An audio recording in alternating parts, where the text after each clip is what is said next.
Hi friends, welcome to Ranju Nagaraj YouTube channel. ಬನ್ನಿ, ಇವತ್ತಿನ ವಿಡಿಯೋದಲ್ಲಿ ನಾವು ಶ್ರೀ ಸಿದ್ದೇಶ್ವರ ಸಹಕಾರಿ ಬ್ಯಾಂಕ್ ನಿಯಮಿತ ವಿಜಯಪುರ ಖಾಲಿ ಇರುವ 48 ಹುದ್ದೆಗಳ ನೇಮಕಾತಿ ಕುರಿತು ಇಲ್ಲಿ ವಿವರವನ್ನು ನೋಡ್ತಾ ಹೋಗೋಣ. ಲಾಸ್ಟ್ ಡೇಟ್ ಅಪ್ಲೈ ಮಾಡೋಕ್ಕೆ ಬಂದ್ಬಿಟ್ಟು 31/7/2024 ಇದೆ. ಈ ವಿಡಿಯೋ ಸ್ಟಾರ್ಟ್ ಮಾಡೋದಕ್ಕಿಂತ ಮುಂಚೆ ನೀವಿನ್ನು ನನ್ನ ಚಾನಲ್ಗೆ ಸಬ್ಸ್ಕ್ರೈಬ್ ಆಗಿಲ್ಲ ಅಂದರೆ ಪ್ಲೀಸ್ ಲೈಕ್ ಮಾಡಿ, ಶೇರ್ ಮಾಡಿ, ಸಬ್ಸ್ಕ್ರೈಬ್ ಆಗಿ, ಹಾಗೆ ಪಕ್ಕದಲ್ಲಿರೋ ಬೆಲ್ಲೈಕನ್ನ ಕ್ಲಿಕ್ ಮಾಡಿ. ಇದರಿಂದ ನಿಮಗೆ ನಾನು ಹಾಕೋ ಹೊಸ ವಿಡಿಯೋಗಳ ನೋಟಿಫಿಕೇಷನ್ ಬರ್ತಾ ಹೋಗುತ್ತೆ. ಶ್ರೀ ಸಿದ್ದೇಶ್ವರ ಸಹಕಾರಿ ಬ್ಯಾಂಕ್ ನಿಯಮಿತ ವಿಜಯಪುರ, ಇಲ್ಲಿ ಅಧಿಸೂಚನೆಯನ್ನು ನೋಡ್ತಾ ಹೋಗೋಣ. ಮಾನ್ಯ ನಿಬಂಧಕರು ಸಹಕಾರ ಸಂಘಗಳು ಬೆಂಗಳೂರು, ಇವರ ಆದೇಶ ಸಂಖ್ಯೆ UBC 7/105/UCS/2023 to 24. ದಿನಾಂಕ 18/4/2024 ಅಡಿಯಲ್ಲಿ ಹೊರಡಿಸಿದ ಆದೇಶದ ಮೇರೆಗೆ ಶ್ರೀ ಸಿದ್ದೇಶ್ವರ ಸಹಕಾರಿ ಬ್ಯಾಂಕ್ ನಿಯಮಿತ ವಿಜಯಪುರ ಇದರಲ್ಲಿ ಖಾಲಿ ಇರುವ ಈ ಕೆಳಕಂಡ ಹುದ್ದೆಗಳ ನೇಮಕಾತಿಗಾಗಿ ಅರ್ಹ ಅಭ್ಯರ್ಥಿಗಳಿಂದ ಅರ್ಜಿಗಳನ್ನು ಆಹ್ವಾನಿಸಲಾಗಿದೆ. ಅರ್ಜಿ ಸಲ್ಲಿಸಲು ಇಚ್ಛೆಯುಳ್ಳ ಅಭ್ಯರ್ಥಿಗಳು ಆನ್ಲೈನ್ ಮೂಲಕ ಅರ್ಜಿಯನ್ನು ಸಲ್ಲಿಸ್ಬೋದು. ಇದು ಪ್ರಾರಂಭ ದಿನಾಂಕ ಬಂದುಬಿಟ್ಟು 4/7/2024 ಸ್ಟಾರ್ಟ್ ಆಗಿದೆ. 31/7/2024 ಅರ್ಜಿ ಸಲ್ಲಿಸೋದು ಕೊನೆ ಆಗುತ್ತೆ. ಇದನ್ನು ನೀವು ಅರ್ಜಿ ಸಲ್ಲಿಸೋದಾದರೆ ಆನ್ಲೈನ್ ಮೂಲಕನೇ ನೀವು ಸಲ್ಲಿಸಬೇಕು. ಆನ್ಲೈನ್ನಲ್ಲಿ ದಿನಾಂಕ 31/7/2024 ಸಾಯಂಕಾಲ 5 ಗಂಟೆ ಒಳಗಾಗಿ ಅರ್ಜಿ ಸಲ್ಲಿಸಲು ಅವಕಾಶ ಇರುತ್ತೆ. ವೆಬ್ಸೈಟ್ ಲಿಂಕ್ ಕೂಡ ಅಲ್ಲೇ ಮೆನ್ಷನ್ ಮಾಡಿದ್ದಾರೆ. ನೀವು ಬೇಕಾದರೆ ಆ ವೆಬ್ಸೈಟ್ ಲಿಂಕ್ನ ಕಾಪಿ ಮಾಡ್ಕೊಂಡು ನೀವು ಅಪ್ಲೈ ಮಾಡ್ಬೋದು. ನೇಮಕಾತಿ ಮಾಡಲು ಉದ್ದೇಶಿಸಿದ ವಿವಿಧ ಹುದ್ದೆಗಳನ್ನು ಸಹಕಾರದ ಆದೇಶದ ಪ್ರಕಾರ ಈ ಕೆಳಕಂಡಂತೆ ವರ್ಗೀಕರಿಸಿ ಮೀಸಲಿಸಲಾಗಿದೆ. ಹುದ್ದೆಗಳ ವಿವರ ಬಂದುಬಿಟ್ಟು ಪ್ರಧಾನ ಹುದ್ದೆಯ ಹೆಸರು ನೋಡ್ತಾ ಹೋಗೋಣ. ಪ್ರಧಾನ ವ್ಯವಸ್ಥಾಪಕರು ಬಂದುಬಿಟ್ಟು 1 ಹುದ್ದೆ ಖಾಲಿ ಇದೆ. ವ್ಯವಸ್ಥಾಪಕರು 1 ಹುದ್ದೆ. ಹಿರಿಯ ವ್ಯವಸ್ಥಾಪಕರು 11 ಹುದ್ದೆಗಳು ಖಾಲಿ ಇದ್ದಾವೆ. ಕಂಪ್ಯೂಟರ್ ಇಂಜಿನಿಯರಲ್ಲಿ 1 ಹುದ್ದೆ ಖಾಲಿ ಇದೆ. ಹಿರಿಯ ವ್ಯವಸ್ಥಾಪಕರು 4 ಹುದ್ದೆ ಖಾಲಿ ಇದೆ. ಹಿರಿಯ ಸಹಾಯಕರು 13 ಹುದ್ದೆಗಳು ಖಾಲಿ ಇದೆ. ಕಿರಿಯ ಸಹಾಯಕರು 11 ಹುದ್ದೆಗಳು ಖಾಲಿ ಇದೆ. ಅಟೆಂಡರು ಮತ್ತು ಜವಾನ ವಾಚ್ಮೆನ್ ಅದು 5 ಹುದ್ದೆ ಖಾಲಿ ಇದೆ. ವಾಹನ ಚಾಲಕ ಬಂದುಬಿಟ್ಟು 1 ಹುದ್ದೆ ಖಾಲಿ ಇದೆ. ಟೋಟಲ್ ಇಲ್ಲಿ 48 ಹುದ್ದೆಗಳು ಖಾಲಿ ಇದೆ ಒಟ್ಟು. ವೇತನ ಶ್ರೇಣಿ ಬಂದುಬಿಟ್ಟು ಪ್ರಧಾನ ವ್ಯವಸ್ಥಾಪಕರಿಗೆ ಅಪ್ ಟು 60,600ವರೆಗೂ ಸಂಬಳವನ್ನು ನಿಗದಿ ಮಾಡಿದ್ದಾರೆ. ಅಂದರೆ 60,600ವರೆಗೆ ಸಂಬಳ ನಿಗದಿಯಾಗಿದೆ. ವ್ಯವಸ್ಥಾಪಕರಿಗೆ 30,400ರಿಂದ 51,300ವರೆಗೂ ಇದೆ. ಹಿರಿಯ ವ್ಯವಸ್ಥಾಪಕರಿಗೆ 28,100ರಿಂದ 50,100ವರೆಗೂ ಫಿಕ್ಸ್ ಮಾಡಿದ್ದಾರೆ. ಕಂಪ್ಯೂಟರ್ ಇಂಜಿನಿಯರ್ಗೆ 50,100ವರೆಗೂ ಇದೆ. ಕಿರಿಯ ವ್ಯವಸ್ಥಾಪಕರಿಗೆ 43,200ವರೆಗೂ ಇದೆ. ಹಿರಿಯ ಸಹಾಯಕರಿಗೆ 40,050 ರೂಪಾಯಿವರೆಗೂ ಇದೆ. ಕಿರಿಯ ಸಹಾಯಕರಿಗೆ 36,300ವರೆಗೂ ಇದೆ. ಅಟೆಂಡರು, ಜವಾನ, ವಾಚ್ಮೆನ್ಗಳಿಗೆ 26,700ವರೆಗೂ ನಿಗದಿ ಮಾಡಿದ್ದಾರೆ. ವಾಹನ ಚಾಲಕರಿಗೆ 26,700ವರೆಗೂ ನಿಗದಿ ಮಾಡಿದ್ದಾರೆ. ಮತ್ತು ನಿಯಮಾನುಸಾರ ತುಟ್ಟಿ ಭತ್ಯೆ ಮತ್ತು ಇತರ ಭತ್ಯೆಗಳನ್ನು ಕೊಡ್ತಾರಂತೆ. ವಿದ್ಯಾರ್ಹತೆ ಬಂದುಬಿಟ್ಟು ಹುದ್ದೆ ವಿವರ ಮತ್ತು ಸಂಬಳ ನೋಡಿದ್ವಿ. ವಿದ್ಯಾರ್ಹತೆ ನೋಡೋದಾದರೆ ಪ್ರಧಾನ ವ್ಯವಸ್ಥಾಪಕರಿಗೆ ಕರ್ನಾಟಕ ಸರ್ಕಾರದಿಂದ ಮಾನ್ಯತೆ ಪಡೆದ ಸ್ನಾತಕೋತ್ತರ ವಿಶ್ವವಿದ್ಯಾಲಯದ ಪದವಿ, ಕಂಪ್ಯೂಟರ್ ಪರಿಜ್ಞಾನ ಹಾಗೂ ಕನಿಷ್ಠ 5 ವರ್ಷ ಬ್ಯಾಂಕಿನಲ್ಲಿ ಕಾರ್ಯನಿರ್ವಹಿಸಿದ ಅನುಭವ ಹೊಂದಿರಬೇಕಂತೆ. ಈ ಹುದ್ದೆಗೆ ಪದವೀಧರರು ತಮ್ಮ ಪದವಿಯ ಎಲ್ಲ ವರ್ಷ ಅಂದರೆ ಎಲ್ಲ ಸೆಮಿಸ್ಟರ್ಗಳ ಸರಾಸರಿ ಸಾಮಾನ್ಯ ಅಥವಾ ಇತರೆ ಹಿಂದುಳಿದ ವರ್ಗಗಳ ಅಭ್ಯರ್ಥಿಗಳು 60% ಅಂಕ ಪಡೆದಿರಬೇಕು. ಹಾಗೂ ಪರಿಶಿಷ್ಟ ಜಾತಿ, ಪರಿಶಿಷ್ಟ ಪಂಗಡ, ಪ್ರವರ್ಗ 1ರ ಅಭ್ಯರ್ಥಿಗಳಿಗೆ 45% ಅಂಕ ಪಡೆದಿರಬೇಕು. ಅಂದರೆ 45ಕ್ಕಿಂತ ಜಾಸ್ತಿ ಇರಬೇಕು ಅಂತ ಹೇಳಿದ್ದಾರೆ. GDC HDC ಹೊಂದಿರೋರಿಗೆ ಆದ್ಯತೆ ನೀಡಲಾಗುವುದು ಅಂತಲೂ ಹೇಳಿದ್ದಾರೆ. ಎಲ್ಲ ಸೆಮಿಸ್ಟರ್ನ ಕೌಂಟ್ ಮಾಡಿದ್ರೆ ಆವ್ರೇಜ್ ತೆಗೆದ್ರೆ, ಈಗ ಫಾರ್ ಎಕ್ಸಾಂಪಲ್ಲು 6 ಸೆಮಿಸ್ಟರ್ ಇರುತ್ತೆ. 6 ಸೆಮಿಸ್ಟರಿಂದ ಆವ್ರೇಜ್ ತೆಗೆದ್ರೆ ನಿಮ್ಮದು ಪ್ರವರ್ಗ 1 ಪರಿಶಿಷ್ಟ ಜಾತಿ ಪರಿಶಿಷ್ಟ ಪಂಗಡ ಆದರೆ 45%ಗಿಂತ ಜಾಸ್ತಿ ಇರಬೇಕು.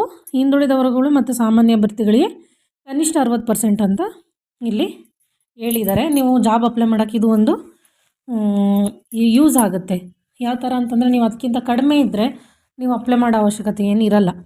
ವ್ಯವಸ್ಥಾಪಕರು ಬಂದುಬಿಟ್ಟು ಇದು ಅಷ್ಟೇ ಕರ್ನಾಟಕ ಸರ್ಕಾರದಿಂದ ಮಾನ್ಯತೆ ಪಡೆದ ವಿಶ್ವವಿದ್ಯಾಲಯದ ಪದವಿ, ಕಂಪ್ಯೂಟರ್ ಪರಿಜ್ಞಾನ ಹಾಗೂ ಕನಿಷ್ಠ 3 ವರ್ಷ ಬ್ಯಾಂಕಿನಲ್ಲಿ ಕಾರ್ಯನಿರ್ವಹಿಸಿದ ಅನುಭವ ಹೊಂದಿರಬೇಕು. ಈ ಹುದ್ದೆಗೆ ಪದವೀಧರರು ತಮ್ಮ ಎಲ್ಲ ಇದು ಅಷ್ಟೇ ಸೆಮಿಸ್ಟರ್ ಕೌಂಟ್ ಮಾಡಿದ್ರೆ ಹಿಂದುಳಿದವರುಗಳು ಮತ್ತು ಸಾಮಾನ್ಯವರಿಗೆ ಇತರೆಯವರಿಗೆ 60% ನಿಗದಿ ಮಾಡಿದ್ದಾರೆ ಕನಿಷ್ಠ. ಮತ್ತು ಈ ಪರಿಶಿಷ್ಟ ಜಾತಿ, ಪರಿಶಿಷ್ಟ ಪಂಗಡ, ಪ್ರವರ್ಗ ಹೊಂದಿರೋರಿಗೆ 45% ನಿಗದಿ ಮಾಡಿದ್ದಾರೆ. ಕನಿಷ್ಠ 45 ಇರಬೇಕು, 45%ಗಿಂತ ಜಾಸ್ತಿ ಇರಬೇಕು. 45ಗಿಂತ ಕಡಿಮೆ ಇದ್ದರೆ ನೀವು ಅಪ್ಲೈ ಮಾಡೋಕ್ಕಾಗಲ್ಲ. ಹಿರಿಯ ವ್ಯವಸ್ಥಾಪಕರಿಗೂ ಅಷ್ಟೇ ಮಾನ್ಯತೆ ಪಡೆದ ವಿಶ್ವವಿದ್ಯಾಲಯದಿಂದ ಪದವಿ ಆಗಿರಬೇಕು ಅಂತ ಹೇಳಿದ್ದಾರೆ. ಕಂಪ್ಯೂಟರ್ ಪರಿಜ್ಞಾನ ಇರಬೇಕು ಅಂತ ಹೇಳಿದ್ದಾರೆ. ಇದಕ್ಕೂ ಅಷ್ಟೇ 3 ವರ್ಷ ಬ್ಯಾಂಕ್ನಲ್ಲಿ ಕಾರ್ಯನಿರ್ವಹಿಸಿದ ಅನುಭವ ಹೊಂದಿರಬೇಕು. ಮತ್ತು ಇದು ಅಷ್ಟೇ ಸಾಮಾನ್ಯ, ಇತರೆ, ಹಿಂದುಳಿದ ವರ್ಗಗಳ ಅಭ್ಯರ್ಥಿಗಳಿಗೆ 60%, ಕನಿಷ್ಠ 60% ಸರಾಸರಿ ಇರಬೇಕು ಅಂತ ಹೇಳಿದ್ದಾರೆ ಅಂಕ. ಪರಿಶಿಷ್ಟ ಜಾತಿ, ಪರಿಶಿಷ್ಟ ಪಂಗಡ, ಪ್ರವರ್ಗ 1ಕ್ಕೆ ಕನಿಷ್ಠ 45% ಇರಬೇಕಂತ ಹೇಳಿದ್ದಾರೆ. ಕಂಪ್ಯೂಟರ್ ಇಂಜಿನಿಯರಿಗೆ ವಿದ್ಯಾರ್ಹತೆ ನೋಡೋದಾದರೆ ಕರ್ನಾಟಕ ಸರ್ಕಾರದಿಂದ ಮಾನ್ಯತೆ ಪಡೆದ ವಿಶ್ವವಿದ್ಯಾಲಯದ BE ಕಂಪ್ಯೂಟರ್ ಸೈನ್ಸು ENC ಅಥವಾ MCA ಈ ಹುದ್ದೆಗೆ ಪದವೀಧರರು ತಮ್ಮ ಪದವಿಯ ಎಲ್ಲ ವರ್ಷ ಸೆಮಿಸ್ಟರ್ಗಳ ಸರಾಸರಿ ಸಾಮಾನ್ಯ ಅಥವಾ ಇತರೆ ಹಿಂದುಳಿದ ವರ್ಗಗಳ ಅಭ್ಯರ್ಥಿಗಳು ಕನಿಷ್ಠ 60% ಇರಬೇಕು. ಮತ್ತು ಪರಿಶಿಷ್ಟ ಜಾತಿ, ಪರಿಶಿಷ್ಟ ಪಂಗಡ ಅಭ್ಯರ್ಥಿಗಳು ಕನಿಷ್ಠ 45% ಅಂಕ ಪಡೆದಿರಬೇಕು ಅಂತ ಹೇಳಿದರೆ, ನೀವು ಯಾವುದೇ ಜಾಬಿಗೆ ಅಪ್ಲೈ ಮಾಡೋದಾದರೂ ಅಷ್ಟೇ ಅಭ್ಯರ್ಥಿಗಳಿಗೆ ಕನಿಷ್ಠ 60%, ಪರಿಶಿಷ್ಟ ಜಾತಿ, ಪರಿಶಿಷ್ಟ ಪಂಗಡ ಮತ್ತು ಪ್ರವರ್ಗ 1ಕ್ಕೆ 45% ಫಿಕ್ಸ್ ಮಾಡಿದ್ದಾರೆ. ಕಿರಿಯ ವ್ಯವಸ್ಥಾಪಕರಿಗೆ ಏನು ಇದೆ ವಿದ್ಯಾರ್ಹತೆ ನೋಡೋದಾದರೆ ಇದು ಅಷ್ಟೇ ಮಾನ್ಯತೆ ಪಡೆದ ವಿಶ್ವವಿದ್ಯಾಲಯದಿಂದ ಪದವಿ ಆಗಿರಬೇಕು, ಕಂಪ್ಯೂಟರ್ ಪರಿಜ್ಞಾನ ಹೊಂದಿರಬೇಕು, ಕನಿಷ್ಠ 3 ವರ್ಷ ಬ್ಯಾಂಕ್ನಲ್ಲಿ ಕಾರ್ಯನಿರ್ವಹಿಸಿದ ಅನುಭವ ಇರಬೇಕು. ಅಂಕ ನೋಡೋದಾದರೆ 60% ಕನಿಷ್ಠ. ಪರಿಶಿಷ್ಟ ಜಾತಿ, ಪರಿಶಿಷ್ಟ ಪಂಗಡ, ಪ್ರವರ್ಗ 1ಕ್ಕಾದರೆ 45% ಇದೆ. ಹಿರಿಯ ಸಹಾಯಕರಿಗಾದರೆ ಇದು ಅಷ್ಟೇ ಪದವಿ ಜೊತೆಗೆ ಕಂಪ್ಯೂಟರ್ ಜ್ಞಾನ ಇರಬೇಕು. ಈ ಹುದ್ದೆಯ ಪದವೀಧರರು ಇದಕ್ಕೇನು ಅನುಭವ ಕೇಳಿಲ್ಲ, ಬ್ಯಾಂಕಲ್ಲಿ ಅನುಭವ ಏನು ಕೇಳಿಲ್ಲ. ಕನಿಷ್ಠ ಇದು ಅಷ್ಟೇ ಸೇಮ್ 60%, 45% ಇದೆ. ನೋಡ್ಕೊಳ್ಳಿ, ಎಲ್ಲದರಲ್ಲೂ ಸೇಮ್ ಇದೆ. ಕಿರಿಯ ಸಹಾಯಕರಿಗೆ ಕರ್ನಾಟಕ ಸರ್ಕಾರ ಇದ್ರೂ ಅಷ್ಟೇ ಪದವಿ ಜೊತೆಗೆ ಕಂಪ್ಯೂಟರ್ ಪರಿಜ್ಞಾನ ಇರಬೇಕು. ಇದರಲ್ಲೂ ಅಷ್ಟೇ ಮಾಮೂಲಿ ಅಭ್ಯರ್ಥಿಗಳಿಗೆ 60% ಕೇಳಿದ್ದಾರೆ ಅಂಕನ. ಪರಿಶಿಷ್ಟ ಜಾತಿ, ಪರಿಶಿಷ್ಟ ಪಂಗಡ ಮತ್ತು ಪ್ರವರ್ಗ 1ಕ್ಕೆ 45% ಹೇಳಿದ್ದಾರೆ. ಅಟೆಂಡರು, ಜವಾನ, ವಾಚ್ಮೆನ್ಗೆ ಇದಕ್ಕೂ ಅಷ್ಟೇ ಯಾವುದೋ ಕಿರಿಯ ಸಹಾಯಕರಿಗೂ ಅಷ್ಟೇ ಯಾವುದೇ ರೀತಿ ಎಕ್ಸ್ಪೀರಿಯನ್ಸ್ ಅಂತ ಕೇಳಿಲ್ಲ. ಅಟೆಂಡರು, ಜವಾನ, ವಾಚ್ಮೆನ್ಗೆ ಕರ್ನಾಟಕ ಬೋರ್ಡ್ ಅಥವಾ CBSE ಬೋರ್ಡ್ನಿಂದ SLC ತೇರ್ಗಡೆ ಆಗಿರಬೇಕು. ಇದು ಸಾಮಾನ್ಯ ಅಥವಾ ಇತರೆ ಹಿಂದುಳಿದ ವರ್ಗಗಳ ಅಭ್ಯರ್ಥಿಗಳು ಕನಿಷ್ಠ 60% ಅಷ್ಟು ಅಂಕ ಪಡೆದಿರಬೇಕು. ಪರಿಶಿಷ್ಟ ಜಾತಿ, ಪರಿಶಿಷ್ಟ ಪಂಗಡದಲ್ಲಿ ಮತ್ತು ಪ್ರವರ್ಗ 1ಅವರಿಗೆ 45%, ಅಂದರೆ SLCಯಲ್ಲಿ ಉತ್ತೀರ್ಣ ಆಗಿರಬೇಕು. SLCಯಲ್ಲಿ ಬೇರೆಯವರಾದರೆ ಯಾರು ಸಾಮಾನ್ಯ ಅಭ್ಯರ್ಥಿಗಳಾದರೆ 60% ಇರಬೇಕು. ಪರಿಶಿಷ್ಟ ಜಾತಿ, ಪರಿಶಿಷ್ಟ ಪಂಗಡ ಮತ್ತು ಪ್ರವರ್ಗ 1ಕ್ಕಾದರೆ 45% ಇರಬೇಕು ಅಂತ ಹೇಳಿದ್ದಾರೆ. ವಾಹನ ಚಾಲಕರಿಗೆ ಕರ್ನಾಟಕ ಬೋರ್ಡ್ ಅಥವಾ CBSE ಬೋರ್ಡ್ನಿಂದ SLC ತೇರ್ಗಡೆ ಆಗಿರಬೇಕು. ಸಾಮಾನ್ಯ ಇತರೆ ಹಿಂದುಳಿದ ಅಭ್ಯರ್ಥಿಗಳು 60%, ಪರಿಶಿಷ್ಟ ಜಾತಿ, ಪರಿಶಿಷ್ಟ ಪಂಗಡ, ಪ್ರವರ್ಗ 1ಕ್ಕೆ 45% ಅಂಕ ಪಡೆದಿರಬೇಕು ಅಂತ ಹೇಳಿದ್ದಾರೆ. ಅಭ್ಯರ್ಥಿಗಳು ವಾಹನ ಚಾಲನೆಯ ಚಾಲ್ತಿ LMV ಲೈಸೆನ್ಸನ್ನು ಹೊಂದಿರಬೇಕು ಅಂತ ಹೇಳಿದ್ದಾರೆ.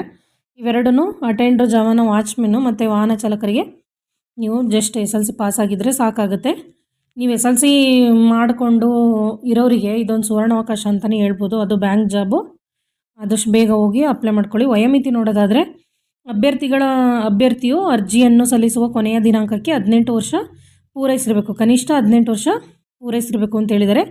ಗರಿಷ್ಠ ವಯೋಮಿತಿ ಈ ಕೆಳಗಿನಂತಿದೆ. ಸಾಮಾನ್ಯ ಅಭ್ಯರ್ಥಿಗಳಿಗೆ 35 ವರ್ಷ ಮೀರಿರಬಾರ್ದಂತೆ. ಹಿಂದುಳಿದ ವರ್ಗಗಳ ಅಭ್ಯರ್ಥಿಗಳಿಗೆ 38 ವರ್ಷಗಳು ಮೀರಿರಬಾರ್ದು ಅಂತ ಹೇಳಿದ್ದಾರೆ. ಪರಿಶಿಷ್ಟ ಜಾತಿ, ಪರಿಶಿಷ್ಟ ಪಂಗಡ, ಪ್ರವರ್ಗ 1 ಅಭ್ಯರ್ಥಿಗಳಿಗೆ 40 ವರ್ಷ ಮೀರಿರಬಾರ್ದು ಅಂತ ಹೇಳಿದ್ದಾರೆ. ಮಾಜಿ ಸೈನಿಕ ಅಭ್ಯರ್ಥಿಯು ಭಾರತದ ಸಶಸ್ತ್ರ ಪಡೆಯಲ್ಲಿ ಕನಿಷ್ಠ 15 ವರ್ಷ ಸೇವೆ ಸಲ್ಲಿಸಿರಬೇಕು ಮತ್ತು ಅವರು ಸಲ್ಲಿಸಿದ ಸೇವೆಯ ಜೊತೆಗೆ 3 ವರ್ಷಗಳ ವಯೋಮಿತಿ ರಿಯಾಯಿತಿ ಅರ್ಹರಿರುತ್ತಾರೆ. ಅಂದರೆ ಅವರು 15 ವರ್ಷ ಸೇವೆ ಸಲ್ಲಿಸಿರ್ತಾರಲ್ಲ, ಅದ್ರ ಜೊತೆಗೆ 3 ವರ್ಷದವರೆಗೂ ರಿಯಾಯಿತಿ ಇರುತ್ತೆ ಅಂತ ಹೇಳಿದ್ದಾರೆ. ಆದರೆ ಅವರ ವಯಸ್ಸು 45 ವರ್ಷ ಮೀರಿರಬಾರ್ದು. ಆದರೆ ಅವರ ವಯಸ್ಸು 45 ವರ್ಷ ಮೀರಿರಬಾರ್ದು ಅಂತ ಹೇಳಿದ್ದಾರೆ. ಫಾರ್ ಎಕ್ಸಾಂಪಲ್ ಎಷ್ಟು 25 ವರ್ಷಕ್ಕೆ ಸೇರ್ಕೊಂಡಿದ್ದಾರೆ ಅವರು ಅಂತಂದರೆ, ಯಾವುದಕ್ಕೆ ಸಶಸ್ತ್ರ ಪಡೆಗೆ ಭಾರತದ ಅಲ್ಲಿ 15 ವರ್ಷ ಸೇವೆ ಅಂತಂದರೆ 25 + 15 40 ಆಯಿತು. ಮತ್ತು ಇನ್ನು 3 ವರ್ಷದವರೆಗೂ ರಿಯಾಯಿತಿ ಇರುತ್ತೆ. ಮತ್ತು 45 ವರ್ಷ ಮೀರಿರಬಾರ್ದು. ನೀವೇನಾರ ಫಾರ್ ಎಕ್ಸಾಂಪಲ್ 35 ವರ್ಷಕ್ಕೆ ಸೇರ್ಕೊಂಡ್ರಿ ಅಂದರೆ ನಿಮಗೆ 15 ವರ್ಷ ಎಕ್ಸ್ಪೀರಿಯೆನ್ಸ್ ಆಯಿತು ಅಂತಂದರೆ ಆಲ್ರೆಡಿ ಅಲ್ಲಿಗೆ 50 ವರ್ಷ ಆಯಿತು. ಅಂಥವ್ರು ಅಲ್ಲಿ ಅಪ್ಲೈ ಮಾಡೋಕ್ಕಾಗಲ್ಲ. ವಿಧವೆ ಅಭ್ಯರ್ಥಿಗಳು ಗರಿಷ್ಠ ವಯೋಮಿತಿ ಮೇಲ್ಕಂಡಂತೆ ನಿಗದಿಪಡಿಸಿರುವ ವಯೋಮಿತಿಗೆ 10 ವರ್ಷ ಸೇರಿಸಿ ಪರಿಗಣಿಸಲಾಗೋದು. ವಿಧವೆ ಅಭ್ಯರ್ಥಿಗಳಿಗೆ ಏನು ಅವ್ರವ್ರ ಜಾತಿಗೆ ಏನು ಪರಿಶಿಷ್ಟ ಜಾತಿ, ಪರಿಶಿಷ್ಟ ಪಂಗಡ ಅಥವಾ ಸಾಮಾನ್ಯ ಅಭ್ಯರ್ಥಿಗಳಿಗೆ ಏನು ವಯೋಮಿತಿಯನ್ನು ಫಿಕ್ಸ್ ಮಾಡಿದಾರೋ ಅದ್ರ ಮೇಲೆ 10 ವರ್ಷ ಎಕ್ಸ್ಟ್ರಾ ಇರುತ್ತಂತೆ ಅವ್ರಿಗೆ ವಯೋಮಿತಿ ಸಡಿಲಿಕ್ಕೆ.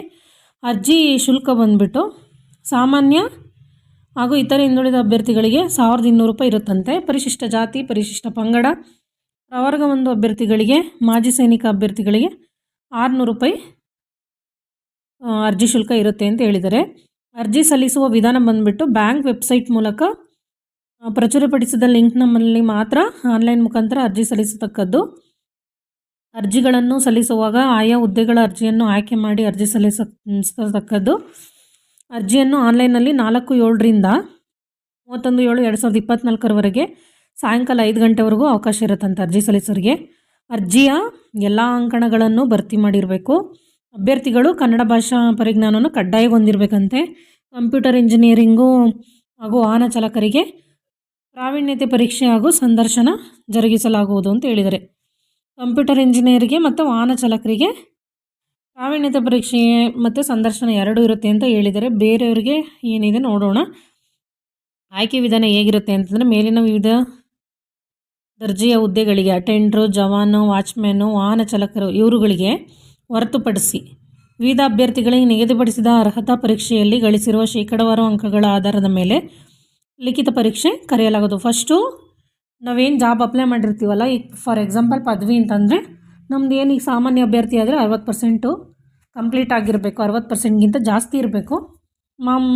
ಪರಿಶಿಷ್ಟ ಜಾತಿ, ಪರಿಶಿಷ್ಟ ಪಂಗಡದವ್ರಿಗಾದರೆ 45%, 45% ಕನಿಷ್ಠ ಇರಬೇಕು. ಅದನ್ನು ಫಸ್ಟು ಕನ್ಸಿಡರ್ ಮಾಡಿಬಿಟ್ಟು ಆಮೇಲೆ ಲಿಖಿತ ಪರೀಕ್ಷೆ ಕೊಡ್ತಾರಂತೆ.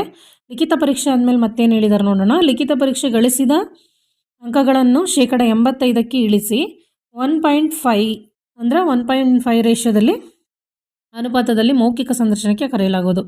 ಅಂದರೆ 85%ಗೆ ನಿಲ್ಲಿಸ್ತಾರಂತೆ.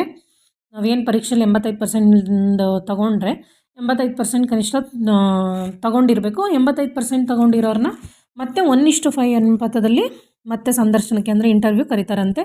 ಇದರೊಂದಿಗೆ ಕಂಪ್ಯೂಟರ್ ಇಂಜಿನಿಯರ್ ಅವರಿಗೆ ಪ್ರಾವೀಣ್ಯತೆ ಪರೀಕ್ಷೆ ನೀಡಲಾಗೋದು ಅಂತಲೂ ಹೇಳಿದ್ದಾರೆ. ಲಿಖಿತ ಪರೀಕ್ಷೆಯನ್ನು ಈ ಕೆಳಕಂಡ ವಿಷಯದ ಆಧಾರದ ಮೇಲೆ ನಡೆಸಲಾಗೋದು. ಯಾವ್ಯಾವು ಅಂತಲೂ ಹೇಳಿದ್ದಾರೆ ನೋಡಿ. ಕನ್ನಡ ಭಾಷಾ ಪರೀಕ್ಷೆ ಇರುತ್ತೆ, ಇದು ಅಂಕಗಳು 40ಕ್ಕಿರುತ್ತೆ. ಇಂಗ್ಲೀಷ್ ಭಾಷೆ 30ಕ್ಕಿರುತ್ತೆ. ಸಾಮಾನ್ಯ ಜ್ಞಾನ 30ಕ್ಕಿರುತ್ತೆ.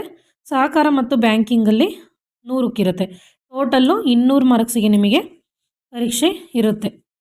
ಅಟೆಂಡ್ರು, ಜವಾನ್, ವಾಚ್ಮ್ಯಾನು ಹಾಗೂ ವಾಹನ ಚಾಲಕ ಹುದ್ದೆಗಳಿಗೆ ನಿಗದಿಪಡಿಸಿದ ಅರ್ಹತಾ ಪರೀಕ್ಷೆಯಲ್ಲಿ ಗಳಿಸಿದ ಶೇಕಡಾವಾರು ಅಂಕಗಳ ಆಧಾರದ ಮೇಲೆ 1:5 ಅನುಪಾತದಲ್ಲಿ ಮೌಖಿಕ ಸಂದರ್ಶನ. ಅಂದರೆ ಇವರಿಗೆ ಅಟೆಂಡ್ರು, ಜವಾನರು, ವಾಚ್ಮ್ಯಾನು ಮತ್ತು ವಾಹನ ಚಾಲಕರಿಗೆ ಯಾವುದೇ ರೀತಿ ಪರೀಕ್ಷೆ ಇರಲ್ಲ, ಅಂದರೆ ಲಿಖಿತ ಪರೀಕ್ಷೆ ಇರಲ್ಲ. ಏನು ಜಾಬಿಗೆ ಅಪ್ಲೈ ಮಾಡಿರ್ತಾರೋ ಅವರಲ್ಲಿ ಯಾವುದು ಹೈಯೆಸ್ಟ್ ಇರುತ್ತೋ ಅದು ತೊಗೊಂಡ್ಬಿಟ್ಟು 45%, 60% ಏನು ನಿಗದಿ ಮಾಡಿದಾರೋ ಅದರ ಮೇಲೆ 1:5 ಅನುಪಾತದಲ್ಲಿ ಇಂಟರ್ವ್ಯೂ ಕರಿತೀವಿ ಅಂತ ಹೇಳಿದ್ದಾರೆ. ಲಿಖಿತ ಪರೀಕ್ಷೆ ಮತ್ತು ಸಂದರ್ಶನದ ದಿನಾಂಕ, ಸ್ಥಳ ಮತ್ತು ಸಮಯ ಇವುಗಳನ್ನು ಪ್ರತ್ಯೇಕವಾಗಿ ತಿಳಿಸಲಾಗೋದು. ಅಂದರೆ ಇದು ಜಾಬಿಗೆಲ್ಲ ಅಪ್ಲೈ ಮಾಡಾದ್ಮೇಲೆ ಇದು ಡೀಟೇಲ್ಸ್ ಎಲ್ಲ ನಿಮಗೆ ತಿಳಿಸ್ತಾರೆ. ಮತ್ತೆ ಕೆಳಗೆ ನೋಡ್ತಾ ಹೋಗೋಣ. ಅಭ್ಯರ್ಥಿಗಳು ಈ ಕೆಳಗಿನ ದಾಖಲಾತಿಗಳನ್ನು ಸ್ಕ್ಯಾನ್ ಮಾಡಿ ಆನ್ಲೈನ್ನಲ್ಲಿ ಅರ್ಜಿ ಜೊತೆಗೆ ಅಪ್ಲೋಡ್ ಮಾಡಬೇಕಂತೆ. ಪಾಸ್ಪೋರ್ಟ್ ಅಳತೆಯ ಭಾವಚಿತ್ರ, ವಯಸ್ಸು ದೃಢೀಕರಣ ಕುರಿತು SLC ಅಂಕಪಟ್ಟಿ ಅಥವಾ ವರ್ಗಾವಣೆ ಪ್ರಮಾಣಪತ್ರ, ವಿದ್ಯಾರ್ಹತೆ ಕುರಿತು ಪ್ರಮಾಣಪತ್ರ, ಪರಿಶಿಷ್ಟ ಜಾತಿ, ಪರಿಶಿಷ್ಟ ಪಂಗಡ, ಪ್ರವರ್ಗ 1, ಹಿಂದುಳಿದ ವರ್ಗಗಳ ಹಾಗೂ ಇನ್ನಿತರ ಮೀಸಲಾತಿ ಸೌಲಭ್ಯ ಪಡೆಯಲು ಇಚ್ಛಿಸುವ ಅಭ್ಯರ್ಥಿಗಳು ಸಹಕಾರದ ನಿಗದಿಪಡಿಸಿದ ನಮೂನೆಯಲ್ಲಿ ಸಂಬಂಧಿಸಿದವರಿಂದ ದೃಢೀಕರಣ ಪಡೆದ ಪ್ರಮಾಣಪತ್ರ. ಇತರೆ ಹಿಂದುಳಿದ ವರ್ಗಗಳ ಅಭ್ಯರ್ಥಿಗಳು ನಮೂನೆ ಎಫ್ನಲ್ಲಿ ಸಂಬಂಧಿಸಿದ ತಹಶೀಲ್ದಾರರಿಂದ ಪ್ರಮಾಣಪತ್ರವನ್ನು ಪಡೆದುಕೊಂಡಿರತಕ್ಕದ್ದು ಹಾಗೂ ಬ್ಯಾಂಕ್ ಕೇಳಿದಾಗ ಮೂಲ ಪ್ರಮಾಣಗಳನ್ನು ಪರಿಶೀಲನೆಗಾಗಿ ಸಲ್ಲಿಸತಕ್ಕದ್ದು.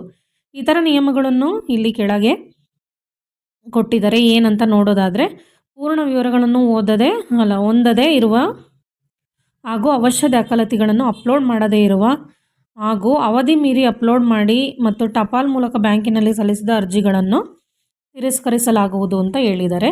ಅಭ್ಯರ್ಥಿಗಳ ಆಯ್ಕೆ, ಅರ್ಜಿ ಸ್ವೀಕರಿಸುವ ಮತ್ತು ನಿರಾಕರಿಸುವ ಹಕ್ಕನ್ನು ನೇಮಕಾತಿ ಸಮಿತಿ ಕಾಯ್ದಿರಿಸಿಕೊಂಡಿದೆ.